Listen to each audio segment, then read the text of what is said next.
Assalamualaikum warahmatullahi wabarakatuh. Perkenalkan, nama saya Ayu Nintias dengan NIM 202310101103 dari Fakultas Keperawatan Universitas Jember. Di sini saya akan menjelaskan tentang konsep kebutuhan cairan dan elektrolit.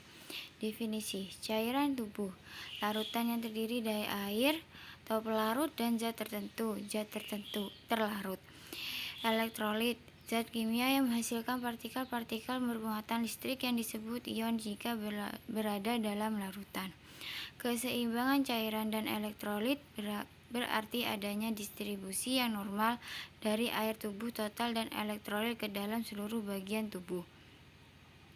Sistem organ yang berperan, yaitu ada ginjal, kulit, paru, gastrointestinal, sistem endokrin.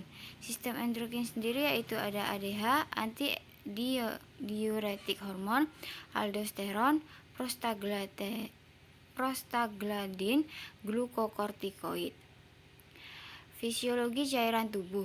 Yang pertama ada distribusi dan komposisi cairan. Yang kedua, mekanisme keseimbangan cairan dan elektrolit. Yang ketiga, sistem pengaturan cairan tubuh. Yang pertama, distribusi dan komposisi cairan. Distribusi cairan yang pertama adalah total air tubuh dalam laki-laki yaitu 60%, pada perempuan dewasa 50%, pada bayi 75%. Intraselulernya pada laki-laki 40%, perempuan 30%, bayi 40%. Ekstraselulernya 20%, pada laki-laki 20%, pada perempuan 20%, pada bayi lebih tinggi yaitu 35%. Plasma pada laki-laki yaitu ada 5, perempuan 5, pada bayi 5. Semuanya sama. Interstisial ya, pada laki-laki ada 15, pada perempuan 15, pada bayi yaitu lebih besar yaitu 30. Air merupakan komponen terbesar dari tubuh manusia. Presentase cairan tubuh tergantung pada usia, jenis kelamin, dan derajat status gizi seseorang. Seiring dengan bertumbuh seseorang, persentase jumlah cairan terhadap berat badan menurun. Seluruh cairan tubuh tersebut secara garis besar terbagi ke dalam 2 kompartemen. Yang pertama yaitu cairan intraseluler, yang kedua ada cairan ekstraseluler. Pada cairan ekstraseluler ada interstitial, intravaskular. Adapun terdapat 2 jenis bahan yang terkandung di dalam cairan tubuh, yaitu elektrolit dan elektrolit non-elektrolit. Yang pertama yaitu elektrolit. Zat yang terdisosiasi dalam cairan dibedakan menjadi ion positif atau kation dan ion negatif atau anion. Yang kedua ada non-elektrolit. Zat-zat yang termasuk ke dalam non-elektrolit adalah glukosa, kreatinin, urea, dan bilirubiin yang tidak terdisosiasi dalam cairan. Yang kedua, mekanisme keseimbangan cairan dan elektrolit. Pada mekanisme keseimbangan cairan dan elektrolit ini ada difusi, osmosis, transport aktif. Yang pertama difusi. Difusi yaitu bercampurnya molekul dalam cairan, gas atau zat padat dengan bebas dan acak. Yang kedua, difusi dapat terjadi apabila 2 zat tercampur dalam sel membran. Yang ketiga, di dalam tubuh terjadi melalui membran kapiler yang permeabel. Yang keempat yaitu ada kecepatan difusi bervariasi tergantung pada ukuran molekul, konsentrasi cairan, dan suhu cairan. Osmosis sendiri yaitu proses perpindahan zat ke larutan lain melalui membran semi permeabel. Terjadi perpindahan dari larutan kurang pekat ke larutan dengan konsentrasi lebih pekat. Penting dalam pengatur keseimbangan cairan di dalam dan di luar sel. Transport aktif. Proses perpindahan cairan menggunakan energi atau bantuan. Penting untuk mempertahankan natrium dalam cairan di dalam maupun luar sel. Berikut merupakan beberapa mekanisme pengaturan keseimbangan cairan dan elektrolit antar kompartemen. Yang pertama ada keseimbangan donan, yang kedua ada osmolalitas dan osmolaritas, Yang ketiga ada tekanan koloid osmotik, kekuatan Stirling. Faktor yang mempengaruhi ada yang pertama yaitu ada usia. Usia berkaitan dengan luas permukaan tubuh, aktivitas organ, serta jumlah kebutuhan metabolisme. Yang kedua ada suhu. Yang ketiga ada diet atau nutrisi. Pada diet atau nutrisi ini, bila kurang gizi maka akan mencegah cadangan makanan sehingga terjadi pergerakan cairan dari dalam keluar sel. Yang keempat ada stres. Stres ini meningkatkan produksi ADH karena stres dapat meningkatkan metabolisme. Kebutuhan air berdasarkan umur dan berat badan. Pada umur 3 hari kebutuhan air 80 sampai 180. Hasil perhitungan totalnya 250 sampai 300 ml.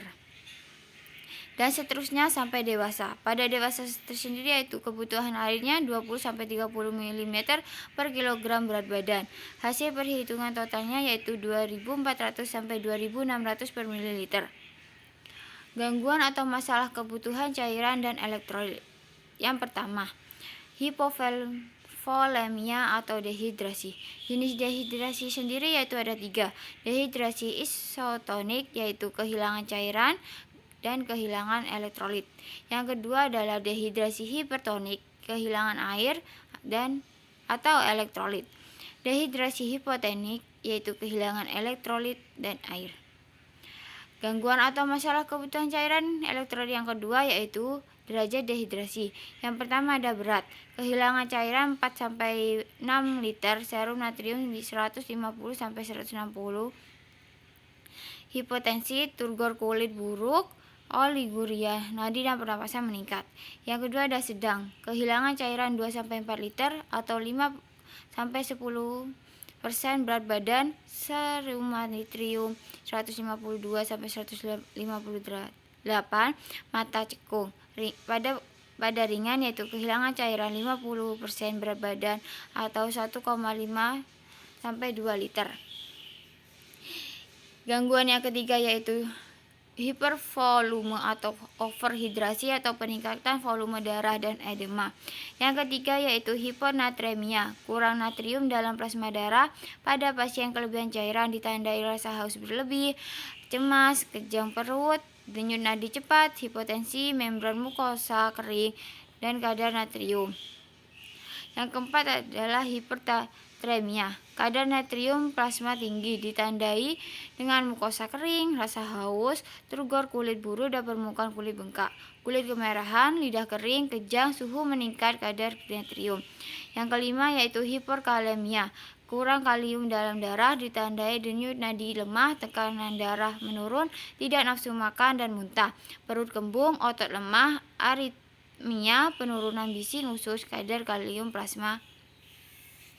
Yang kelima yaitu ada hiperkalemia. Hiperkalemia yaitu kadar kalium dalam darah tinggi, ditandai mual, hiperaktivitas saluran cerna, aritmia, lemah, urin sedikit, cemas, kadar kalium. Ya, selanjutnya ada hipokalsemia. Hipokalsemia yaitu kurang kalsium dalam plasma, ditandai dengan kram otot dan perut, kejang, bingung, kadar kalsium. Yang kedelapan, yang selanjutnya itu ada hiperkalsemia. Hiperkalsemia yaitu kadar kalsium berlebih dalam darah, ditandai nyeri tulang, relaksasi otot, batu ginjal, muar, kadar kalsiumnya. Yang selanjutnya ada hipognesia. Hipomagnesia yaitu kurang kadar magnesium dalam darah, ditandai iritabilitas, tremor, kram, takikardi, hipertensi, kejang, kadar magnesiumnya yaitu 1,3. Yang selanjutnya adalah hipermagnesia, kadar magnesium berlebih dalam darah, ditandai gangguan nafas, koma, kadar magnesium yaitu 2,5. Sekian yang saya sampaikan tentang kebutuhan elektrolit dan kebutuhan keseimbangan cairan dan elektrolit. Terima kasih dan mohon maaf jika banyak kata yang salah. Semoga materi ini bermanfaat untuk kalian semua. Terima kasih. Wassalamualaikum warahmatullahi wabarakatuh.